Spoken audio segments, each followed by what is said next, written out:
Muchas gracias, concejal delegado y vicealcaldesa. Ahora sí, empezamos las charlas de Fashion Ideas Forum. El COVID-19 ha supuesto sin duda un fortísimo desafío para todos los sectores económicos y, por supuesto, la moda no es menos. Economías en recesión y un consumidor más empobrecido serán la tónica a la que nos enfrentemos en un futuro más inmediato, en el que la moda debe lograr, como ya tenía como deber en los últimos años, ponerse en valor en un momento más de incertidumbre que nunca. Las ideas son el bien más valioso de las personas y particularmente de los profesionales que buscan la manera de fortalecer sus negocios o sus empresas. Ideas, ingenio, creatividad son los mejores antídotos contra el miedo, la mediocridad y la decadencia de cualquier organización humana y en especial de las empresas. Porque con ideas el futuro es inquietante, el futuro es emocionante y el futuro es incierto. Pero es que sin ideas es terrorífico porque solo promete ser una repetición del pasado. Con este convencimiento, Fashion Ideas Forum tiene la vocación de inaugurar una nueva etapa en la que las empresas de moda, que siempre han rebosado creatividad e innovación y espíritu de superación, agreguen también un carácter de cooperación y apoyo mutuo. Tras decenas de jornadas y encuentros empresariales en formato presencial, Fashion Ideas Forum es el primer congreso digital de modaes.es, que celebraremos durante 4 tardes, de hoy hasta el viernes. Como habréis podido ver en el programa, contaremos con 3 sesiones a lo largo de los 3 próximos días y a cada uno de los ponentes les hemos pedido que termine con 3 ideas fuerza. El último día, el viernes, celebraremos una mesa redonda en la que intentaremos debatir y aterrizar sobre todas estas ideas que hayan ido surgiendo durante la semana. Estamos muy bien acompañados en este encuentro con un equipo técnico formidable, pero os rogamos a todos y desde ya os pedimos disculpas por adelantado, rogamos a todos paciencia por los problemas técnicos que puedan surgir. Recordad también que podéis formular preguntas para los ponentes. Al final de cada charla les pasaré algunas preguntas de las que escribáis en la propia plataforma. Hay un espacio reservado para preguntas, pues allí las podéis ir dejando. Y si os apetece interactuar en Twitter, pues os animamos a utilizar el hashtag FIF2020. Sin más preámbulos, damos paso al ponente primero de la jornada. Él es Jorge Martín, que se conecta desde Londres, en Reino Unido. Es jefe de investigación de moda en Euromonitor Internacional desde 2008. Tiene responsabilidad directa sobre el contenido y calidad de la base de datos de Euromonitor y está a cargo de la investigación sobre moda y estilo de vida. Jorge, que creo que ya está conectado, nos hablará del valor de la moda en la era post-coronavirus. Jorge. Hola, Pilar. Muy buenas tardes. Gracias, lo primero de todo, por darnos la oportunidad de participar una vez más en un evento de Modaes. La verdad es que no sabes lo que me hubiera gustado poder estar allí en Madrid con vosotros presentando, pero bueno, cosas de la nueva normalidad.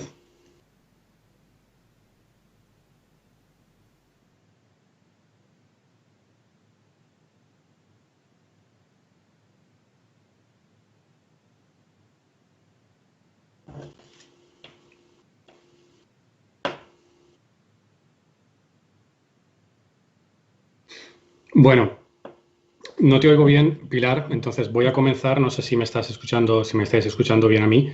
En este espíritu de compartir ideas, como decía, y teniendo en cuenta que esto es el Fashion Ideas Forum, he titulado esta presentación como Ideas de aquellos que están más avanzados en la curva. Y lo que he hecho básicamente ha sido una pequeña selección de algunas de las mejores ideas que nuestros analistas han encontrado en diferentes mercados que llevan un poquito más de adelanto el tema de la reapertura. Para aquellos que no nos conozcan, que no saben quién es Euromonitor, dejadme que os introduzca brevemente quiénes somos y qué es lo que hacemos. Nosotros somos una empresa de investigación de mercados y proveemos de información tanto estratégica como táctica a multitud de empresas de gran consumo a nivel mundial. Lo hacemos a través de plataformas como Passport, que es lo que estáis viendo ahora mismo en la pantalla, o VIA, pero también a través de servicios de consultoría con estudios más ad hoc. Yo trabajo en Londres, que es donde están las oficinas centrales de Euromonitor, y es por ello que las diapositivas que os voy a enseñar hoy están en inglés. Las he dejado en inglés también por si hay alguien que se esté conectando de algún país que no sea de habla hispana y prefiera seguir el contenido de la presentación en inglés. Entonces, Desde finales de enero aproximadamente, principios de febrero más o menos, hemos estado lanzando información y análisis sobre el impacto del COVID-19 en prácticamente todas las industrias que cubrimos y lo hemos hecho de varias maneras. En un primer momento, echando la vista atrás y viendo cómo otras pandemias, SARS en Hong Kong, el H1N1, ha afectado el consumo y sobre todo qué tipo de medidas se han tomado al respecto.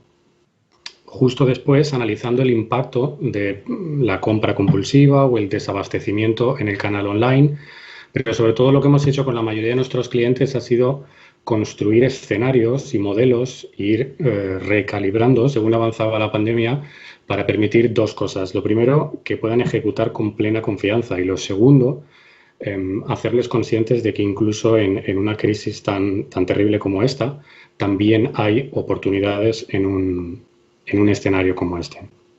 Entonces, lo que voy a hacer en la presentación de hoy son sobre todo dos cosas. Primero voy a compartir unos cuantos datos. Me voy a enfocar en la parte más macroeconómica, datos específicamente del mercado español. En la parte más macroeconómica y también de la industria en sí. Y luego lo que voy a hacer es compartir una buena colección, como comentaba al principio, de algunas de estas estrategias que ya sean marcas, distribuidores, incluso empresas de tecnología, están haciendo cosas muy interesantes dentro del contexto de lo que es la reapertura. Vale, entonces empecemos con unos cuantos datos. Hace poco, de hecho en vuestro blog On The Record de Modaes, leí que alguien decía que ver al monstruo de cara es mejor que taparse los ojos, en referencia un poco a toda esta avalancha de proyecciones y datos tan absolutamente negativos que llevamos leyendo durante los últimos días.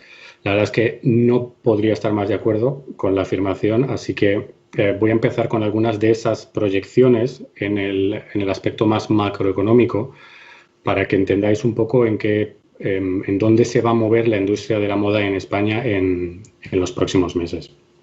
Lo que os estoy enseñando aquí en la pantalla, en esta diapositiva, son tres datos, ¿vale? El primero es Producto Interior Bruto y, repito una vez más, estos son datos de España en concreto. En la columna del medio podéis ver tasa de desempleo y en la columna de la derecha el poder adquisitivo.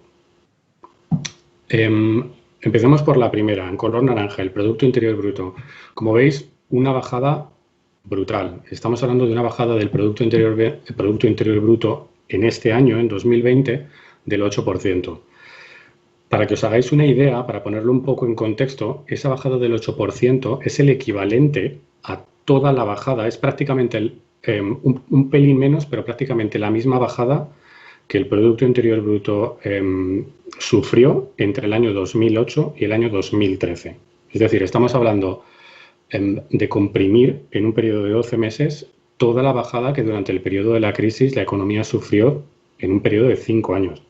Es decir, es un shock económico en un espacio de tiempo muy corto, lo cual deja muy poco espacio de margen de maniobra. Esta bajada tan abrupta del Producto Interior Bruto lo que va a tener como consecuencia es, primero, una subida muy rápida también en la tasa de desempleo. Nosotros estamos estimando que en 2020 pueda llegar en torno a un 20% y, como consecuencia también, esa bajada de la renta disponible que nosotros estamos calculando en torno a unos 1.500 euros entre 2012, cuando comparamos 2019 y 2020. Es importante aclarar, eso sí, que todas estas estimaciones no estamos contemplando en ningún momento una hipotética segunda oleada de la pandemia y, como consecuencia, otro cierre de todo lo que es el comercio, lo cual empujaría todavía más la caída del Producto Interior Bruto, la subida del desempleo y una pérdida todavía mucho mayor de todo lo que es el poder adquisitivo. ¿Por qué es importante empezar con estos datos macroeconómicos? Bueno, pues porque, como veis en este primer gráfico, a la izquierda, en el que estoy comparando la bajada de la renta disponible con el consumo de moda, tanto ropa como calzado, lo que vemos es que hay una gran correlación entre los dos, están íntimamente relacionados. Ropa y calzado son sectores con una enorme elasticidad de la demanda, es decir, que son muy sensibles a subidas y bajadas de lo que es el poder adquisitivo. En ese periodo que veis, si os fijáis en los años, he seleccionado 2008-2013, los 5 peores años de la crisis, de nuestra última crisis. El gasto en ropa en per cápita se redujo en 120 euros por persona. Y repito una vez más, es en un periodo de 5 años, no en este periodo de 12 meses del que comentaba antes. La segunda gráfica, en el medio, muestra unos datos que la verdad es que ni tan siquiera los hemos publicado nosotros en Euromonitor de momento, los vamos a publicar el lunes que viene. Pero he querido rescatarlos y enseñároslos hoy porque son básicamente los datos que nosotros hemos actualizado cuando hemos actualizado nuestra base de datos a mitad de año. Nosotros en Euromonitor lanzamos datos de manera anual con nuestras proyecciones y con todos nuestros modelos. Y evidentemente con el tema del coronavirus también nosotros hemos tenido que replantear y rediseñar nuestra respuesta a la pandemia, y lo que hemos hecho es movernos a un escenario muy de trimestre a trimestre. Entonces lo que vamos a empezar a hacer a partir de ahora es revisar todo lo que son proyecciones a futuro de manera cuatrimestral o de manera trimestral. Entonces, si os fijáis en esta segunda columna, donde pone pre-COVID, ese pequeño crecimiento, esa pequeña línea en naranja que no llega casi a un 1% en valor, es el crecimiento que nosotros le estábamos estimando al sector de la moda cuando publicamos los datos en el mes de enero. Un crecimiento muy débil. Realmente el sector en España en los últimos 2 años ha estado creciendo, pero creciendo muy poquito. Unas subidas en valor muy, muy bajas. La segunda barra que veis en color naranja debajo, post-COVID, este es el dato que os digo que nosotros vamos a publicar el lunes. Estamos estimando una bajada de casi un 22%. Es decir, supone llevar al sector a niveles todavía más bajos que los peores registrados durante los peores años de la crisis. Ahora bien, en la columna de la derecha está también nuestra estimación en cuanto a la recuperación del sector, que nosotros estamos estimando que debería de comenzar en torno a 2021, seguida de una estabilización 2022, 2023 y en los años siguientes, siempre y cuando, como decía al principio, no haya ni segundos brotes, ni oleadas, ni nuevos cierres de comercio. En resumen, un panorama bastante desolador. Aún así, y asumiendo que nos enfrentamos a una crisis que no tiene precedentes, creo que es mejor centrarnos en lo que sí que podemos hacer, en lo que están haciendo, de hecho, muchas marcas y muchos distribuidores a nivel mundial. Si lo que queremos es construir juntos esta nueva realidad y no ser simples víctimas de la crisis, sino agentes del cambio y de la recuperación. Para ello, y teniendo en cuenta que esto es Fashion Ideas Forum, lo que he hecho ha sido recolectar precisamente eso, ideas, ejemplos en cuanto a estrategias de negocio que diferentes marcas y distribuidores están implementando en diferentes países. Y lo que hemos visto es que la gran mayoría están centradas en 2 grandes ámbitos. Uno, el de la seguridad, el de la higiene, tanto en cuanto a los empleados como en cuanto a los consumidores. Y la otra es las medidas destinadas a fomentar el consumo, a incentivar el consumo. Veamos unas cuantas que van más allá en este sentido de lo que es el uso obligatorio de mascarillas o las manidas rebajas, etc. El primer ejemplo que me gustaría enseñaros viene de Singapur, un país que ha estado un poco en la mira, ¿no?, como ejemplo de qué hacer, luego de qué no hacer, luego de qué hacer otra vez en cuanto a la contención del virus, pero que desde luego ha sido y ha sido siempre muy innovador en cuanto a tecnología. Lo que veis en la foto es un robot autónomo que emite una luz ultravioleta y que está literalmente patrullando el centro comercial de North Point City en Singapur. El uso de este tipo de tecnología de luz ultravioleta a la hora de eliminar bacterias se ha utilizado durante muchos años en clínicas, etcétera, pero su uso en espacios públicos hasta ahora había sido bastante reducido. Es verdad que hay dudas respecto a la efectividad a la hora de eliminar el COVID-19. Es un virus, no una bacteria, pero no cabe duda de que para muchos consumidores la presencia de este tipo de robots, de este tipo de tecnología, definitivamente ayuda a transmitir una cierta sensación de seguridad, de higiene, dentro de estos espacios cerrados. Una solución innovadora, que desde luego barata no está al alcance de cualquiera. Cada uno de estos robots cuesta en torno a 50.000 euros.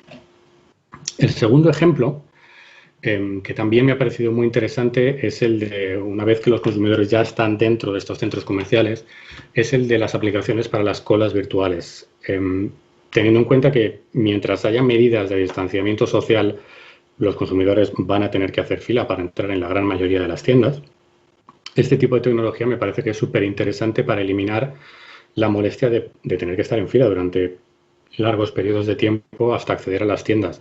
Value Retail, el dueño de outlets como Las Rozas Village allí en Madrid o La Roca en Barcelona, lo lanzaron en los centros de China cuando empezaron a reabrir en China y lo están implementando ahora también en el resto de sus centros. Es una solución que me parece muy interesante, primero mucho más barata que la de los robots, que ofrece una comodidad enorme al consumidor y que puede ser implementada además con el uso de aplicaciones que son fácilmente descargables, tipo Skiplino o Walk-in, en prácticamente cualquier tipo de negocio. El siguiente ejemplo, una vez el consumidor está dentro de las tiendas, lo que hemos visto es que hay, bueno, la gran mayoría de las marcas, por lo menos aquí en el Reino Unido, han optado por cerrar probadores, por no permitir tocar los productos en muchas tiendas, implementar medidas muy estrictas en cuanto a lo que es el movimiento de las personas dentro de las tiendas, lo cual, ni que decir tiene que es un inconveniente. Realmente la idea de ir a ver, comprar ropa tiene un componente de ocio, de esparcimiento que es muy importante y que con semejante número de medidas es prácticamente imposible disfrutar de lo que es el hecho de ir a comprar. Para solucionar este problema, Sud Supply ha desarrollado son unas mamparas que han llamado, en inglés se llaman Safe Shopping Screen, como ventanas de seguridad, que como podéis ver en la pantalla, lo que permite es, por un lado, tomar medidas para todo lo que son las alteraciones, pero a la vez mantener una separación física con el consumidor. Medidas que para este tipo de marcas todo lo que es sastrería, en el que el componente de lo que es la toma de medidas, etcétera, es muy importante, el contacto muy cercano con el consumidor es necesario. Además de estas mamparas, también han lanzado un servicio de preventa virtual en el que los consumidores pueden hablar con el personal de las tiendas y hacer una preselección de los productos que quieren ver para que estén listos justo antes de que lleguen a la tienda. De manera que también se reduce mucho la necesidad la gente de tener que estar andando por las tiendas y tocando los productos. Todo ese tema de la seguridad también tiene cabida en el mundo online. Mucha gente piensa que todo este shift que se ha hecho al comercio online, esta transferencia al mundo digital, está un poco exenta de medidas de seguridad y realmente no es así. ASOS, aquí en el Reino Unido, lo que ha hecho ha sido darle un empuje fuerte a la tecnología con la que ya estaba experimentando de realidad aumentada. ¿Por qué lo ha hecho? Pues porque con el volumen incesante que tiene de productos en su web, se hace necesario que a diario haya que los modelos tengan que ir a los estudios, hacerse fotos, cambiarse la ropa, etcétera, etcétera, lo cual no se ha podido hacer durante el periodo de cuarentena aquí en el Reino Unido. Y lo que han hecho ha sido darle ese empujón a través de la tecnología, a través de la realidad aumentada. El último ejemplo que me gustaría compartir hoy, dentro de lo que es también la higiene y la seguridad, es este de Diesel. Me parece interesante porque he elegido Diesel, pero realmente podría haber elegido cualquier otra marca, porque hemos visto varios ejemplos, los analistas han encontrado varios ejemplos en varios países, en la India, en Brasil, de diferentes marcas o asociaciones de empresas de ropa con tecnología, desarrollando tejidos con propiedades antibacterianas o antimicrobianas. Este en concreto me parece interesante por lo que decía, por el calado de la marca, el tamaño de lo que es Diesel y porque el coronavirus además está cambiando completamente el posicionamiento que hace 6 meses tenían este tipo de tejidos. Cuando han empezado a aparecer, vimos el año pasado, ya vimos varios ejemplos en esta línea que lo que tenían era un posicionamiento mucho más centrado en lo que es la sostenibilidad, ensalzando las virtudes de no tener que lavar la ropa tan a menudo, por ejemplo, o extender un poco lo que es la vida útil del producto, y el posicionamiento ahora mismo se está llevando totalmente al ámbito de la protección de la salud. nosotros esperamos ver cada vez un mayor número de marcas lanzando este tipo de soluciones, sobre todo si no se encuentra con una vacuna o un tratamiento efectivo en los próximos meses. Voy a pasar ahora a comentar otros 5 ejemplos que tengo dentro de lo que es incentivar la demanda.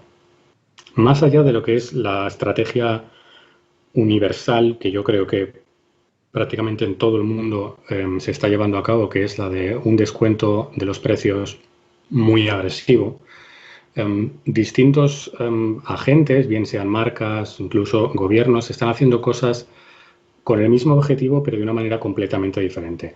El primero es este de Hong Kong, que es este servicio de e-chat shopping o de compra telefónica, que lo ha lanzado Landmark Mall, uno de los múltiples centros comerciales de Hong Kong.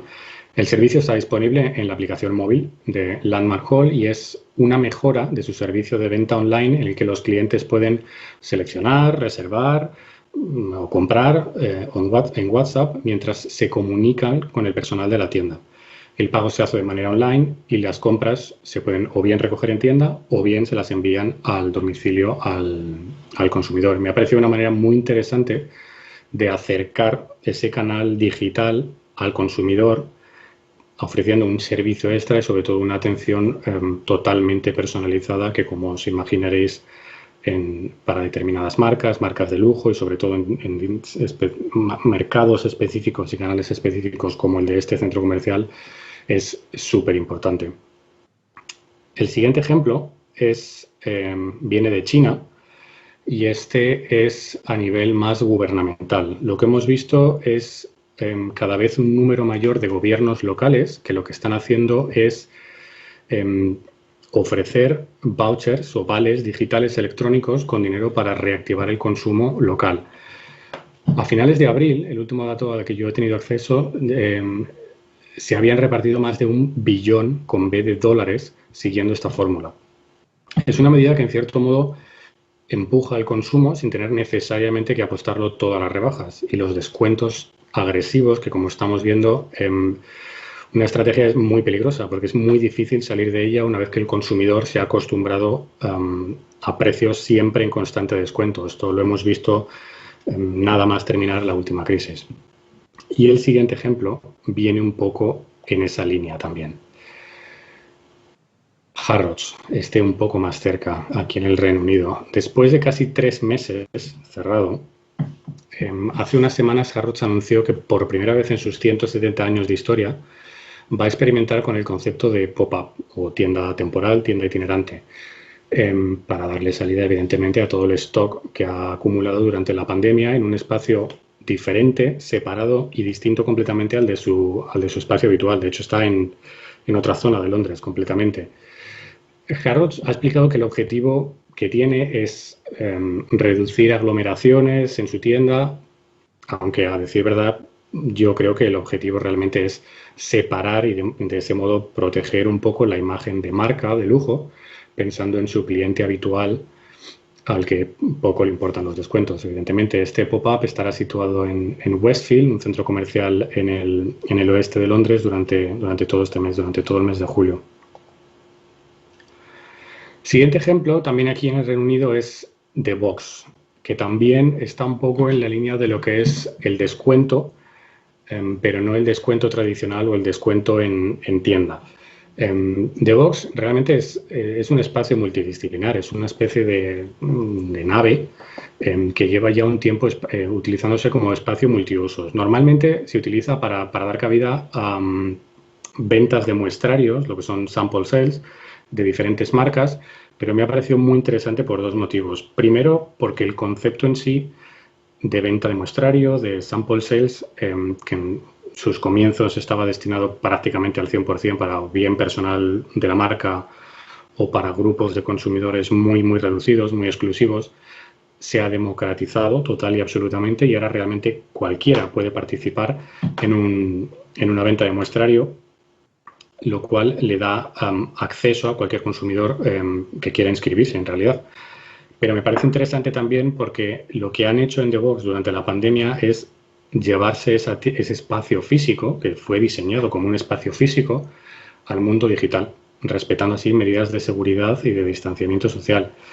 Teniendo en cuenta que prácticamente todas las marcas están haciendo descuentos, me parece que este tipo de espacios o de estrategias ofrecen otra vía más para darle salida a todo ese stock primero sin abarrotar tiendas, que por medidas de seguridad no se debe hacer, y sobre todo no creando la expectativa de ese descuento constante. El último ejemplo que me gustaría compartir es Lost Stock. Es una iniciativa que ha surgido también aquí en el Reino Unido y que también está dentro del concepto de descuento o de liquidación, pero en este caso es totalmente diferente. Si os fijáis, la mayoría de los ejemplos que os he mostrado, prácticamente todas las marcas realmente están tomando medidas, o por lo menos lo que escuchamos en prensa especializada, etcétera, que están tomando medidas al último eslabón de la cadena de valor. Es decir, lo que afecta directamente al consumidor final, al distribuidor, pero hemos hablado muy poco del impacto tan terrible que la pandemia está produciendo al principio de la cadena de valor, es decir, para los fabricantes, que son los primeros que han sufrido el impacto, primero porque fueron los primeros que tuvieron que cerrar en China, y segundo, por la oleada terrible de cancelaciones de pedidos por parte de operadores internacionales. Entonces, los Stock lo que ha hecho básicamente es una caja sorpresa, por un valor de 35 libras, más o menos unos 35 euros.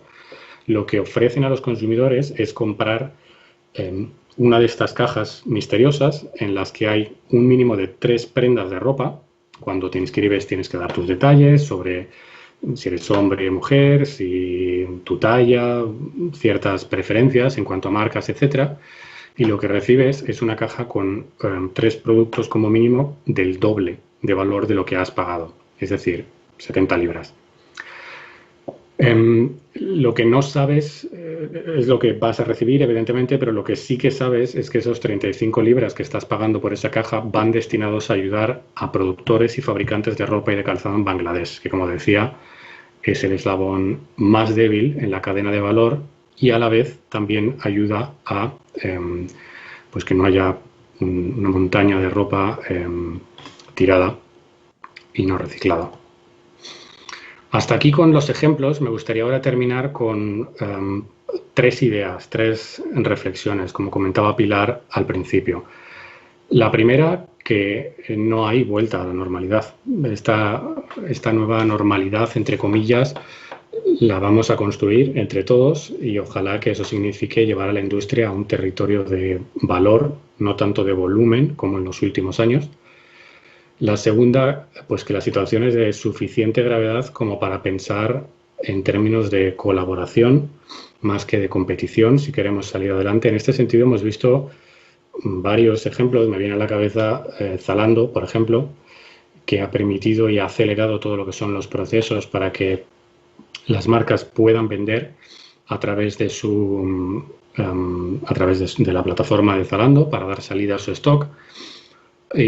Fabricantes que se han comprometido a pagar el 100% de los pedidos a sus proveedores. Hay varios ejemplos, pero realmente me gustaría enfatizar esa idea de colaboración en la que creo que todos como industria, y este Fórum es un muy buen ejemplo de ello, tenemos que empezar a pensar durante los próximos meses.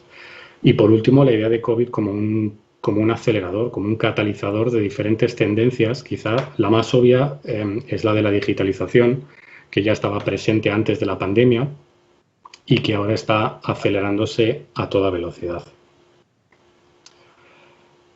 Esto es todo por mi parte. Muchas gracias a todos. Tenéis aquí mi dirección de correo si queréis poneros en contacto conmigo para cualquier cosa o mandar cualquier tipo de pregunta. En este código QR que veis en la pantalla, en la parte de arriba a la derecha, os podéis descargar si queréis una copia de la presentación y mucha suerte a todos en esta recuperación. Muy bien, Jorge. Oye, muchísimas gracias por la intervención, por tus ideas y por esas 3 ideas fuerza del final. Perdonadme si miro hacia aquí, pero es que yo le estoy viendo aquí, con lo cual es un poco raro mirar a la cámara si intento hablar con él. Me han dicho que te haga las preguntas muy concretas porque si no el audio se acopla. A ver, mira, Ok. nos dicen por aquí, y es un poco como tú terminabas, dice, todo el mundo dice que se va a acelerar la digitalización. ¿Cuál es el techo? Pues mira, ahora mismo el país que todo el mundo, antes de la pandemia, el país al que todo el mundo estaba mirando un poco como techo era China. China antes de la pandemia tenía casi un 50% de penetración de comercio online. Es una barbaridad. O sea, estamos hablando de que la mitad del gasto de ropa se lleve al canal online. Yo creo que no es un techo.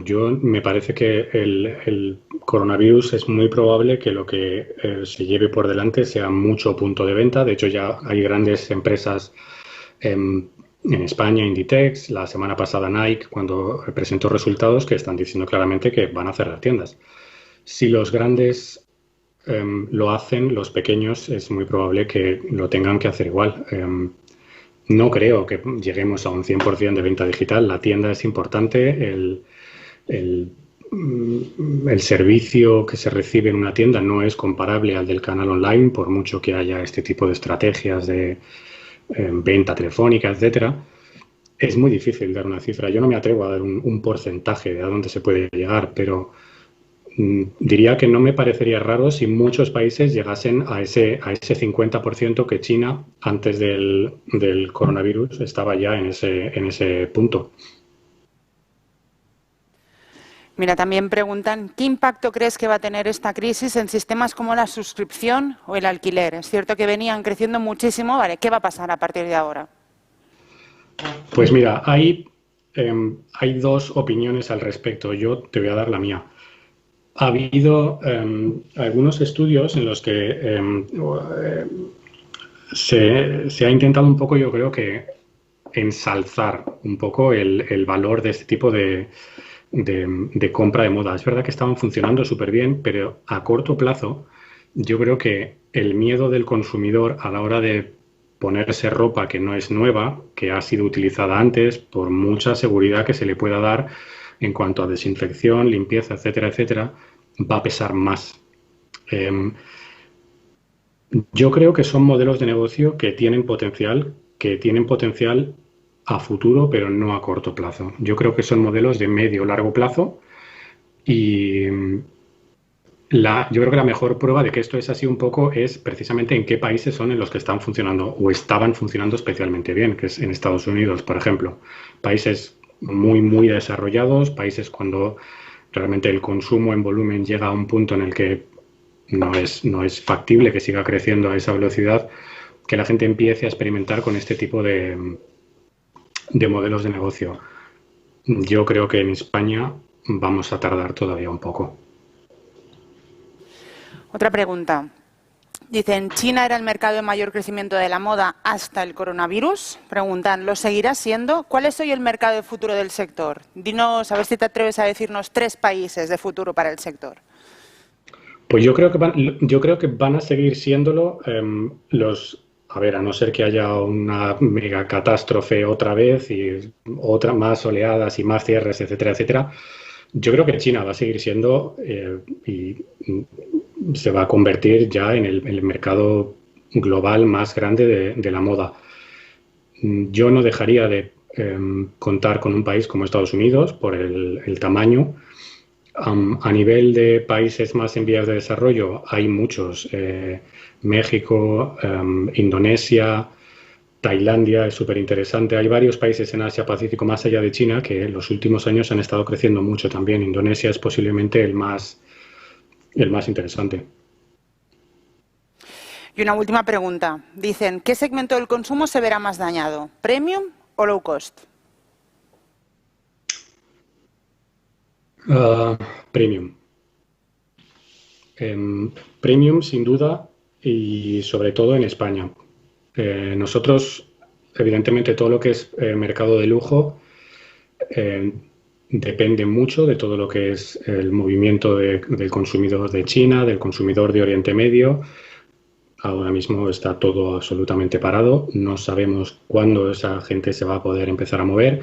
Lo que sí que estamos viendo es que en sus países de origen las ventas de marcas de lujo están empezando a funcionar bien. Precisamente la comparación es un poco engañosa porque estás comparando a lo mejor datos del año pasado cuando tu consumidor local se estaba yendo a comprar fuera, se estaba yendo a comprar a París, a Londres, a Nueva York, a Milán, y ahora lo que están haciendo es consumir en casa. Yo creo que el consumo de low cost, especialmente en España, lo mismo que pasó durante 2009, 2010, 2011, va a funcionar. Va a funcionar porque el consumidor, con esa reducción de la renta disponible, no le va a quedar más remedio que tirar de consumo de bajo coste. Perfecto, Jorge. Oye, pues con estas preguntas lo dejamos aquí. Muchísimas gracias de verdad por conectarte desde Londres y por compartir con nosotros, aunque sea de esta manera tan extraña, este ratito y todo tu conocimiento. Y espero que nos podamos ver pronto. Muy buena suerte.